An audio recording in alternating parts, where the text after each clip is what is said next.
चलो ध्यान से सुनो। अब आप लोगों को अगला चैप्टर है भूमंडलीकृत विश्व का बनना न। इसमें कई प्रश्न इंपॉर्टेंट है, जैसे आलू अकाल क्या था, रेंडरपेस्ट क्या था, हौसे क्या था, कैनाल कॉलोनी क्या था न, ये सब आपसे पूछेगा। असेंबली लाइन किसे कहते हैं न, रास्ताफारियानवाद क्या है। तो इन सभी के विषय में जो जो मोस्ट इंपॉर्टेंट क्वेश्चंस हैं हम आपको डिस्कस कर रहे हैं, ध्यान से सुनिएगा। सबसे पहला आएगा या आर्थिक महामंदी किसे कहते हैं न, आर्थिक महामंदी 1929 का के विषय में बताइए। 24 अक्टूबर 1929 को आर्थिक महामंदी आई थी। ये प्रश्न बहुत ही इंपॉर्टेंट है जो बार बार प्रश्न पेपर में आता है। ठीक, तो हम आपको जो जो बताएंगे आप अच्छे से ध्यान रखिएगा। हम जैसे बता रहे हैं बस इतना ध्यान रखना, अपने आप पेपर में लिख लोगे। पहला है, पहला पॉइंट रेशम मार्ग। रेशम मार्ग, अब रेशम मार्ग किसे कहते हैं? अंग्रेजी में कहेंगे सिल्क रूट। सिल्क रूट ना, सिल्क रूट। अब मीनिंग पे ध्यान मत देना, सिल्क रूट ध्यान से सुनो। सिल्क रूट किसे कहते हैं? मैप लाओ तो बता दें। प्राचीन समय में ना लोग क्या करते थे, एक स्थान से दूसरे स्थान व्यापार के लिए आया जाया करते थे ना।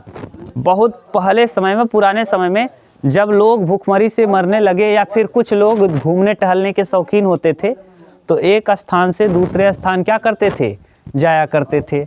तो सबसे ज़्यादा जिस मार्ग से जाया आया जाता था उस मार्ग को कहा जाता है रेशम मार्ग। रेशम मार्ग क्या है? यह एक ऐसा मार्ग है जिससे देशों के बीच में, चीन हो गया, अफ्रीका हो गया, मध्य एशिया हो गया, इन देशों के बीच में क्या होता था, व्यापार किया जाता। और सबसे ज़्यादा रेशमी वस्त्रों का व्यापार किया जाता था, इसीलिए इसे क्या कहा जाने लगा, रेशम मार्ग। ठीक, तो रेशम मार्ग क्या है? तो अब आपसे वह प्राचीन मार्ग, वह प्राचीन व्यापारिक मार्ग जिसके द्वारा न, जिसके द्वारा चलकर मध्य एशिया होते हुए हम लोग यूरोप तक के क्या करते थे, व्यापार किया करते थे, यूरोप तक जाया जाता था। तो आपसे पूछा जाएगा रेशम मार्ग क्या है, तो आप क्या बताएंगे? वह प्राचीन मार्ग, वह प्राचीन मार्ग जो चीन से चलकर मध्य एशिया होते हुए यूरोप तक जाता था। कहाँ तक जाता था? यूरोप तक। तो वह प्राचीन मार्ग, वह प्राचीन मार्ग जो, हाँ प्राचीन मार्ग, मार्ग जो चीन से चलकर, हाँ चीन से चलकर मध्य एशिया होते हुए, चीन से चलकर मध्य एशिया होते हुए कहाँ तक जाता था? हाँ मध्य एशिया होते हुए यूरोप तक जाता था। मध्य एशिया होते हुए कहाँ तक जाता था? यूरोप तक जाता था, यूरोप तक जाता था। अब आपसे पूछा जाएगा, देखो लोग धीरे धीरे क्या हुए, एक स्थान, जैसे देखो ये रेशम मार्ग है, हम आपको मैप में दिखा दे रहे हैं। ये देखो चीन से चलकर, ये चीन है, चीन से चलकर मध्य एशिया होता हुआ ये पूरा ऐसे ना कहाँ तक जाता था? यूरोप तक। ये देखो यहाँ से यूरोप है, यहाँ से होता हुआ भारत होते हुआ ऐसे जाता था मध्य एशिया। चीन से चलकर वह प्राचीन व्यापारिक मार्ग, व्यापारिक मार्ग, वह प्राचीन व्यापारिक मार्ग, ध्यान से सुनो, वह प्राचीन व्यापारिक मार्ग जो चीन से चलकर मध्य एशिया होते हुए कहाँ जाता था? यूरोप तक जाता था, जिसे रेशम मार्ग कहा जाता था। इससे हम लोग व्यापार किया करते थे। किन चीज़ों का व्यापार किया करते थे? तो भारत में हम इससे मसाला, सूती वस्त्रों का व्यापार करते थे। तो पूछेगा, तो अब आप बता पाओगे अच्छे से किसे कहते हैं? बात बताओ। हाँ रेशम मार्ग, वह प्राचीन मार्ग जो, वह प्राचीन व्यापारिक मार्ग, कैसा? व्यापारिक, यानी व्यापार किया जाता था। तो वह प्राचीन व्यापारिक मार्ग जो चीन से चलकर मध्य एशिया होते हुए कहाँ तक जाता था? यूरोप तक जाता था, उसे हम क्या कहते थे? हाँ रेशम मार्ग। इसे रेशम मार्ग इसलिए कहा जाता था क्योंकि इसमें सबसे ज़्यादा व्यापार किसका किया जाता था? रेशमी वस्त्रों का। इसे रेशम मार्ग इसलिए कहा जाता था, इसे रेशम या सिल्क रूट, इसे रेशम मार्ग, रेशम मार्ग या सिल्क रूट, रेशम मार्ग इसलिए कहा जाता था क्योंकि इससे सबसे ज़्यादा व्यापार इसलिए कहा जाता था कहा जाता था क्योंकि सबसे ज़्यादा व्यापार किसका होता था, इससे सबसे ज़्यादा व्यापार, इससे सबसे ज़्यादा व्यापार किसका होता था, रेशम का। सबसे ज़्यादा व्यापार रेशम का होता था, रेशम का। तो अब अगर पूछ ले रेशम का होता था। इसे रेशम मार्ग इसलिए कहा जाता था क्योंकि इससे सबसे ज़्यादा व्यापार किसका होता था, रेशम का, क्योंकि इससे सबसे ज़्यादा व्यापार रेशम का होता था।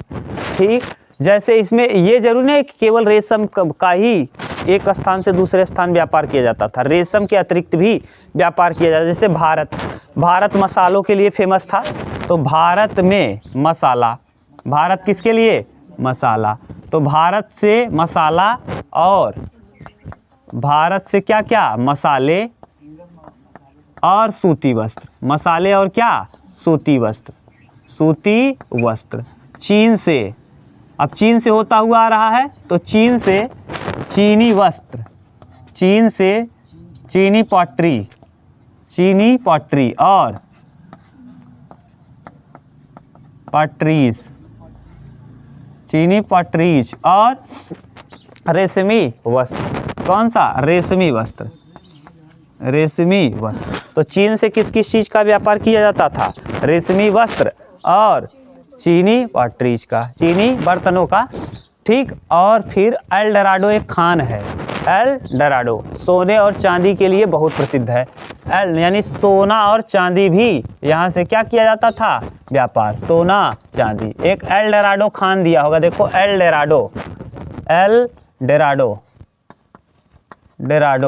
डोराडो क्या है, सोने और चांदी की खान है। ठीक, एल डोराडो।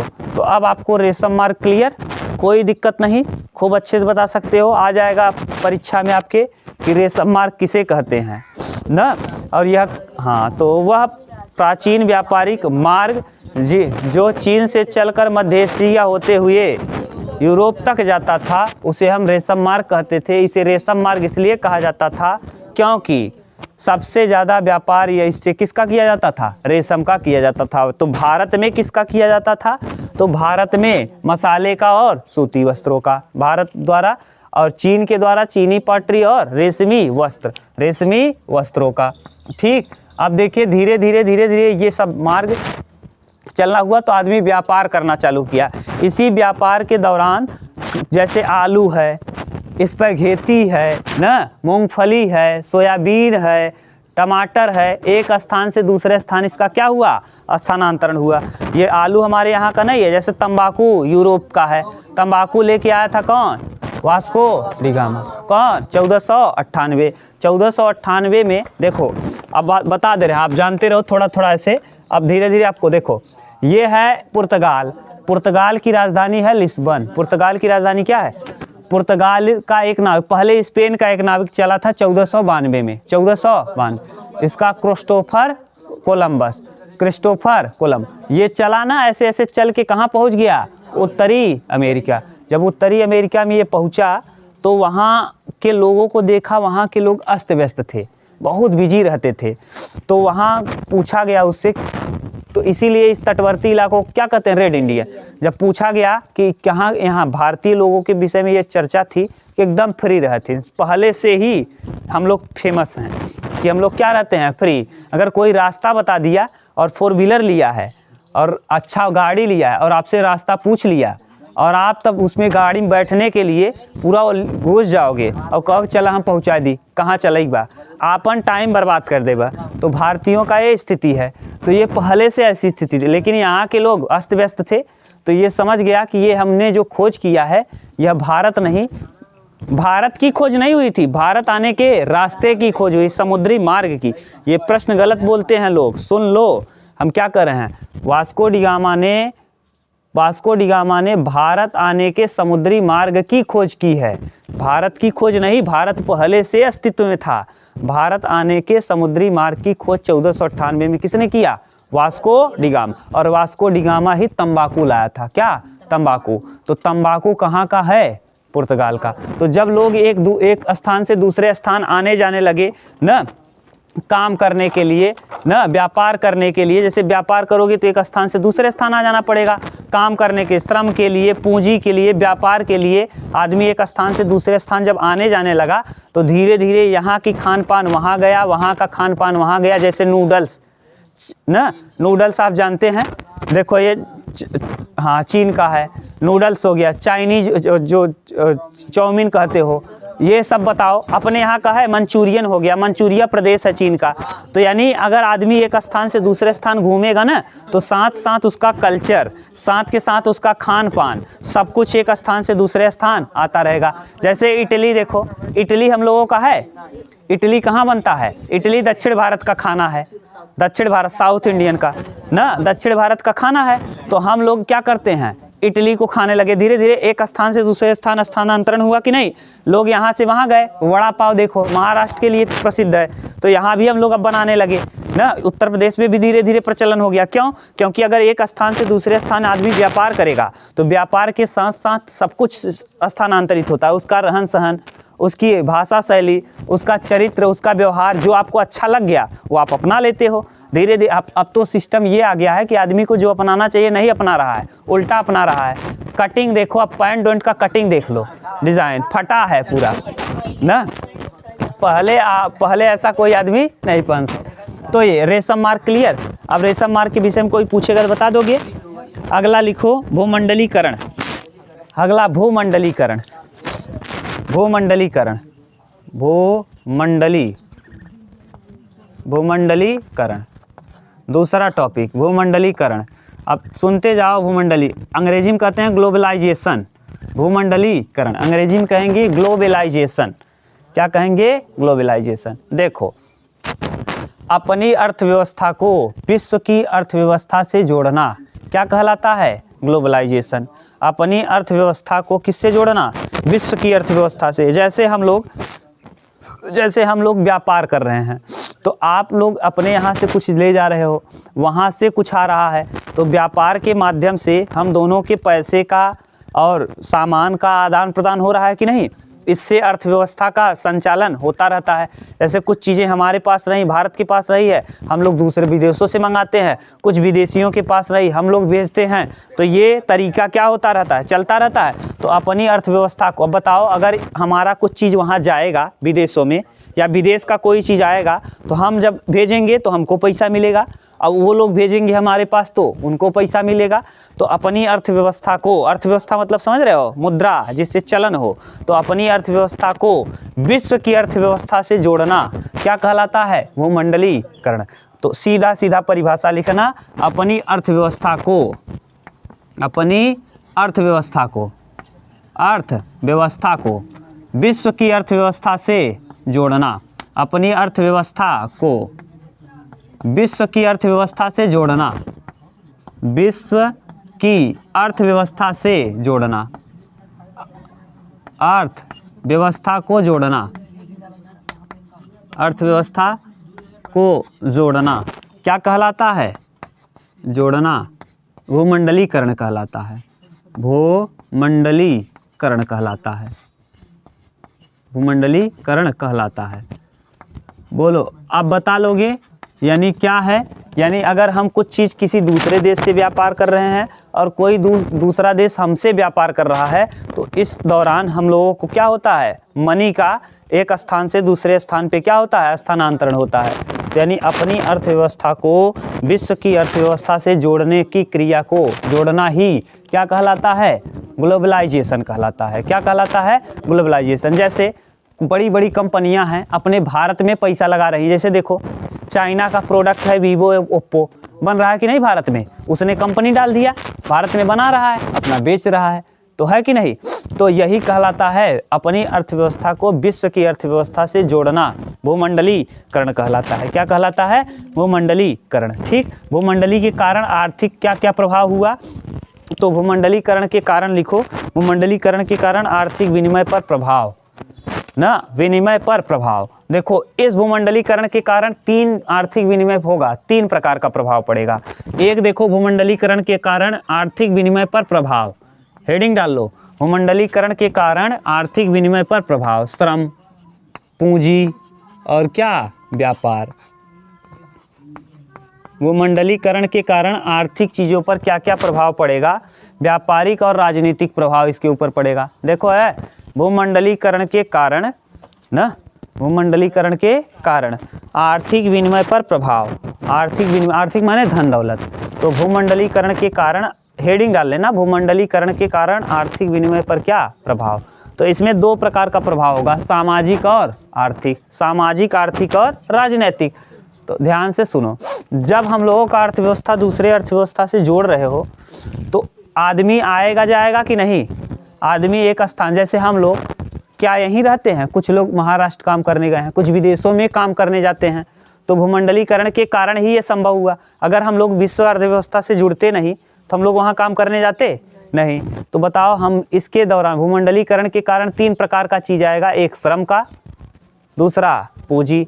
अब आप अगर कोई देश यहाँ आया और अपना कोई कंपनी खोलना चाहता है तो क्या करेगा? यहाँ पूंजी लगाएगा और क्या करेगा?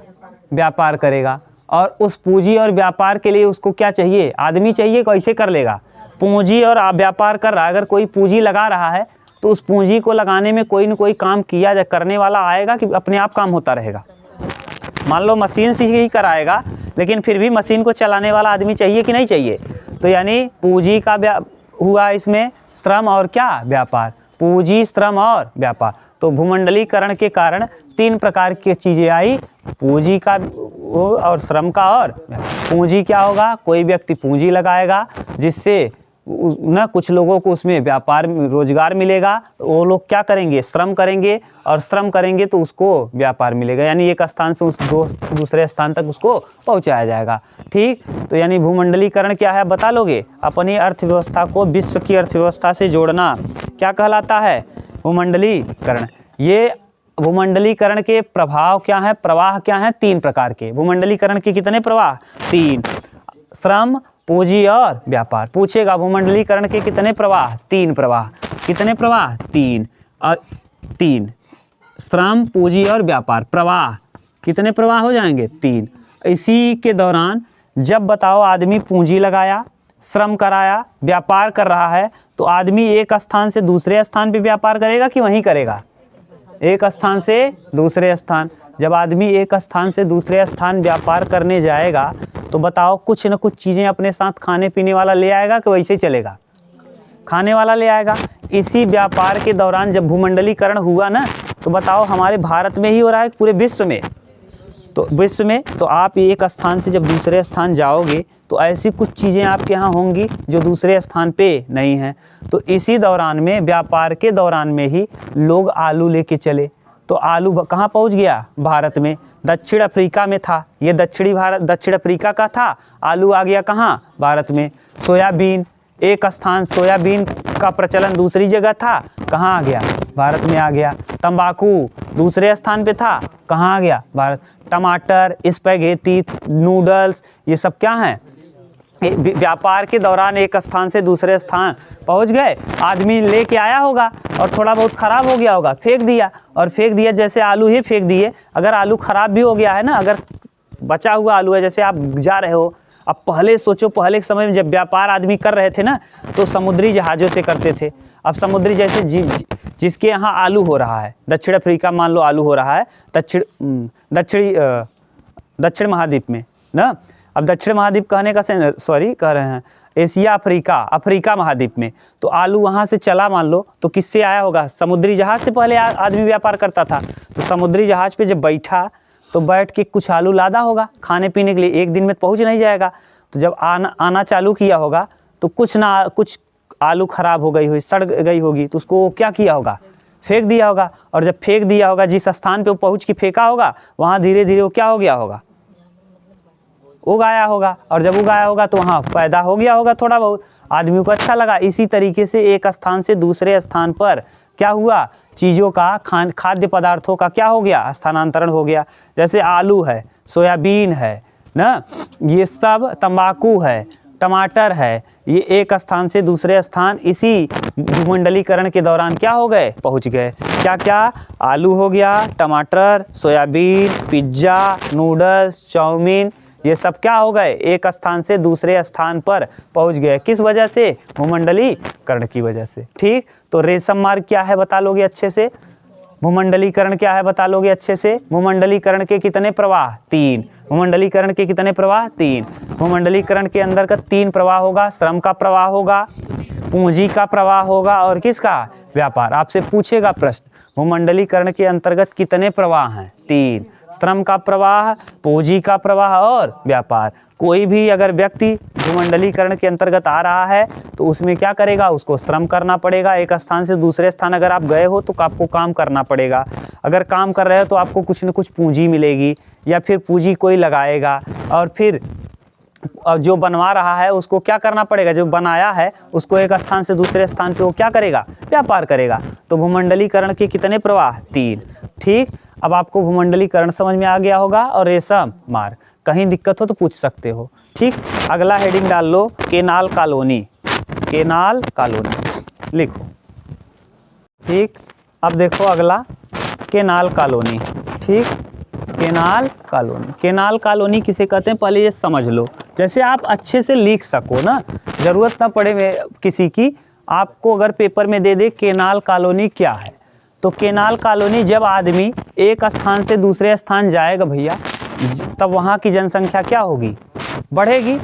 जैसे आप हम ही लोग हैं, एक स्थान से दूसरे स्थान गए काम करने के लिए, तो वहाँ जब आदमी पहुँचेगा तो धीरे धीरे वहाँ लोग, जैसे अब एल डोराडो है, यहाँ की खान थी सोने की, यहाँ बहुत सारे लोग सोने की खुदाई करने के लिए श्रमिक गए।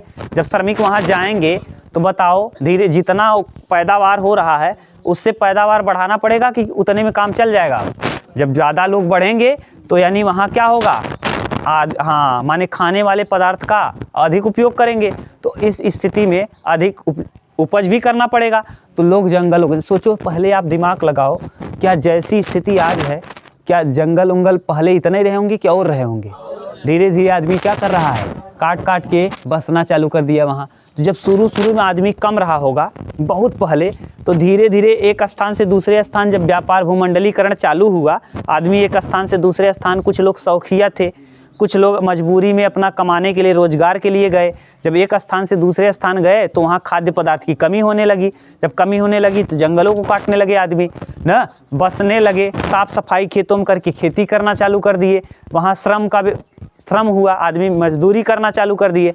और जब मजदूरी करना चालू किए तो इसी दौरान क्या हुआ कि जो ऐसे क्षेत्र जहाँ पानी की व्यवस्था नहीं थी, ऐसे क्षेत्र जहाँ पानी की व्यवस्था नहीं थी, वहाँ नहरों का विकास कर दिया गया। किसका विकास, नहरों का। ऐसे क्षेत्र जहाँ पानी की व्यवस्था नहीं थी, वहाँ नहरों का विकास कर दिया गया। और जब नहरों का विकास कर दोगे तो पानी आना जाना चालू हो जाएगा। तो वहाँ बगल में, नहरों के बगल लोग बसना चालू कर दिए, जिसे कहा जाता है कॉलोनी। माने क्या, सुने होंगे आप लोग, हम ए आवास। कॉलोनी माने क्या, रहथिन आवास में रहथिन। और केनाल माने होता है नहर। तो नहर के, जब ऐसे क्षेत्र जहाँ पर सिंचाई की व्यवस्था नहीं थी, जब वहाँ नहरों का विकास किया गया तो लोग उसके नहर के अगल बगल क्या होना चालू कर दिए, बसना चालू कर दिए, जिसे कहा जाता है केनाल कॉलोनी। इसका उदाहरण, ज्वलंत उदाहरण क्या है, जैसे राजस्थान में नहर नहीं था तो राजस्थान में इंदिरा गांधी नहर बनाया गया, और उसके हरके बैराज से, तो हरके बैराज बांध है, इंदिरा गांधी नहर उसी से निकला है। अब राजस्थान में देखो, राजस्थान में बंजर भूमि थी। अब जब नहरों का विकास किया गया तो उसके अगल बगल लोग क्या होने लगे, बसने लगे, सिंचाई की सुविधा हो गई। अब जहाँ सिंचाई की सुविधा हो जाएगी तो वहाँ कृषि अच्छा होने लगेगा, तो लोग उसके अगल बगल क्या करने लगे, बसने लगे। तो इसी को कहा जाता है केनाल कॉलोनी। ऐसे क्षेत्र जहाँ सिंचाई की व्यवस्था नहीं थी, जब वहाँ नहरों का विकास किया गया तो लोग उसके अगल बगल बसना चालू कर दिए। लोग उसके अगल बगल क्या करना चालू कर, बसना चालू कर दिए, जिसे केनाल कॉलोनी कहा जाता है। उदाहरण के लिए जैसे इंदिरा गांधी नहर, राजस्थान का इंदिरा गांधी नहर। लिख लोगे कि हम लिखाएं, क्या लिखोगे, ऐसे क्षेत्र जहां सिंचाई की व्यवस्था नहीं थी, जब वहां नहरों का विकास किया गया तो लोग वहाँ क्या करना चालू कर दिए, बसना चालू कर दिए, घर बनाकर या जो भी झोपड़ी बनाकर रहने लगे, जिसे केनाल कॉलोनी कहा जाता है। बोलो कोई दिक्कत हो तो। केनाल कॉलोनी क्लियर, खूब अच्छे से लिख लोगे, उतार लो, लिख लो, तब हम और लिखाएं आगे। और उदाहरण में क्या लिखोगे, जैसे राजस्थान का इंदिरा गांधी नहर। ध्यान से सुनो। अब अगला है हौसे। एक एक टॉपिक हम आराम आराम से पढ़ा रहे हैं, खूब इंपॉर्टेंट प्रश्न हैं ये सब, अच्छे से लिख लेना। हौसे देखो, पहले ये समझ लो कि 7 महाद्वीप है। एशिया, उसके बाद अफ्रीका, हम सीक्वेंस बता रहे हैं, जो सबसे बड़ा है सबसे एशिया, अफ्रीका, उत्तरी अमेरिका, दक्षिणी अमेरिका, अंटार्कटिका, यूरोप और ओशिनिया। ओशिनिया का ही नाम ऑस्ट्रेलिया है ना। ओशिनिया का सबसे बड़ा देश कौन है? ऑस्ट्रेलिया, इसीलिए इसको ऑस्ट्रेलिया महाद्वीप कहते हैं। तो देख लो, एशिया, अफ्रीका, उत्तरी अमेरिका, दक्षिणी अमेरिका, अंटार्कटिका और क्या, यूरोप और ओशिनिया। यूरोप ये है, फिर से बोलो, एशिया, अफ्रीका, उत्तरी अमेरिका, दक्षिणी अमेरिका, अंटार्कटिका, यूरोप और ओशिनिया। ओशिनिया या ऑस्ट्रेलिया, या जो बोल लो ना। देखो फिर से, देखो ओशिनिया, ऑस्ट्रेलिया। देखो फिर से बोलो, है पूछेगा, 7 महाद्वीप है तुम्हारे लिए है अभिषेक। बोलो, सबसे बड़ा महाद्वीपों को सीक्वेंस से सजाने के लिए आता है।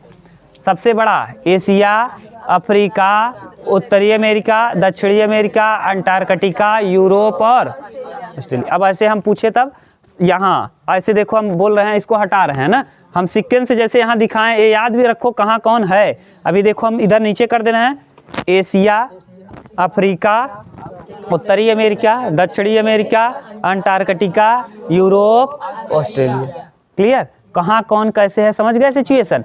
फिर से देखो, एशिया, अफ्रीका, उत्तरी अमेरिका, दक्षिणी अमेरिका, अंटार्कटिका, यूरोप और ऑस्ट्रेलिया। फिर से दिखा दे रहे हैं, अब देख लो, अब बताएंगे फिर आगे ना। ये देखो, एशिया, अफ्रीका, उत्तरी अमेरिका, दक्षिणी अमेरिका, अंटार्कटिका, यूरोप और आपसे पूछा जाएगा सफ़ेद महाद्वीप। देखो ये बर्फ से बना है, अंटार्कटिका, सफ़ेद महाद्वीप अंटार्कटिका। ठीक, तो ये पूछेगा, जो भी पूछे। अभी हम लोग जब इसको पढ़ेंगे मैप तो देख लेंगे। ठीक, सबसे बड़ा महाद्वीप एशिया, सबसे छोटा ऑस्ट्रेलिया, बता लोगे ना। चलो अब देखो, अभी आपको दक्षिण अमेरिका दिखा दिए। कौन? दक्षिणी अमेरिका। अब देख के बताओ दक्षिणी अमेरिका कौन है? ये है। इसी ब्राज़ील में, ब्राज़ील के जंगल हैं, किसके? जो दुनिया के लगभग 50 या 60% के इसका ऑक्सीजन का उत्पादन करता है। ब्राज़ील के वर्षा वन, इस ब्राज़ील में। और यहाँ एक से एक खतरनाक चींटियाँ पाई जाती हैं। यहीं से जाती है कौन नदी? अमेजन। कौन नदी? अमेजन। ठीक, अमेजन नदी, याद करके रखना, अमेजन नदी यही है। हम लोग पढ़ेंगे, घबराओ मत ना। हाँ, जब इसको नदी को पढ़ेंगे, विश्व की नदियाँ, तब वहाँ देखेंगे। अब चालू करेंगे धीरे धीरे करके। अब सुनो, अब हम लोगों को पढ़ना, देखो पढ़ना है हमको इतिहास। बार बार हम मैप इसलिए आपको दिखा रहे हैं कि एकदम क्लियर हो जाए, कोई भी दिक्कत ना है। तो अब फिर से बताओ, एशिया, अफ्रीका, उत्तरी अमेरिका, दक्षिणी अमेरिका, अंटार्कटिका, यूरोप और क्या? ऑस्ट्रेलिया। अब जो दक्षिणी अमेरिका है, दक्षिणी अमेरिका, वहाँ के ट्रिनिडाड शहर में, किस शहर में? दक्षिणी अमेरिका। देख लो फिर से एक बार, दक्षिणी अमेरिका, और दक्षिणी अमेरिका का एक शहर है ट्रिनिडाड। कौन? ट्रिनिडाड। तो दक्षिणी अमेरिका के ट्रिनिडाड शहर में, किसमें? दक्षिणी अमेरिका के। सुनो, हौसे, ये हौसे बताने के लिए इतना कहानी किए हैं। हौसे देखो, हौसे। अब हौसे क्या है पूछेगा आपसे, तो आप कहना, सुनो ये बहुत इंपॉर्टेंट, हौसे क्या है? तो दक्षिण अमेरिका के एक देश या राज्य है जिसका नाम है ट्रिनिडाड। वहाँ के गिरमिटिया मजदूर, गिरमिटिया मजदूर माने काम करने वाले ना, बाहर से जो गए हैं काम करने के लिए, तो यानी गिरमिटिया मजदूर। दक्षिण अमेरिका के किस, यानी हौसे क्या है? तो दक्षिण अमेरिका, किसके? दक्षिणी अमेरिका, दक्षिणी अमेरिका, दक्षिणी अमेरिका के ट्रिनिडाड, अमेरिका के ट्रिनिडाड लिख रहे हैं। दक्षिणी अमेरिका के कहाँ? ट्रिनिडाड, ट्रिनिडाड, दक्षिणी अमेरिका के ट्रिनिडाड में मजदूर, और कैसे मजदूर? गिरमिटिया मजदूर, गिरमिटिया मजदूर। गिरमिटिया मजदूर या तो वहीं के हैं, या तो ये गिरमिटिया मजदूर जो हैं, मजदूर, गिरमिटिया मजदूर, या तो ये एशिया से गए हैं, या तो अफ्रीका से गए हैं। किससे? अफ्रीका से, या तो वहीं के हैं। तो और ये कैसे हैं? ये मुस्लिम हैं। जो गिरमिटिया मजदूर ये हैं कैसे? मुस्लिम। मुस्लिम।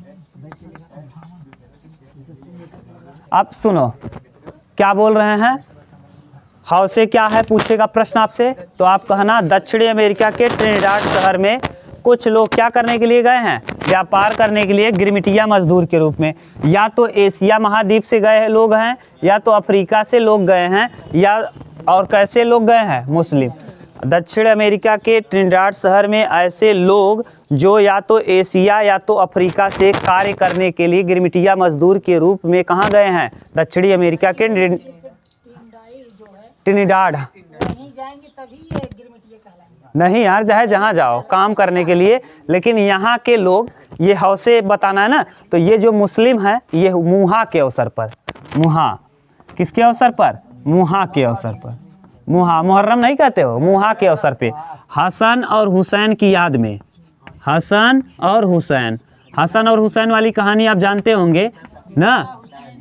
हाँ, ताजिया वाला जो सेंस है, हुसैन कहा जाता है कि इनको बुलाया गया और गलती से मार दिया गया, इसीलिए लोग अपने आप को प्रताड़ित करते हैं। जब ये कहानी सुनाएंगे, इतिहास पढ़ाएंगे, तो हम आपको बताएंगे पैगंबर मोहम्मद साहब, तब वहाँ बताएंगे, है ना।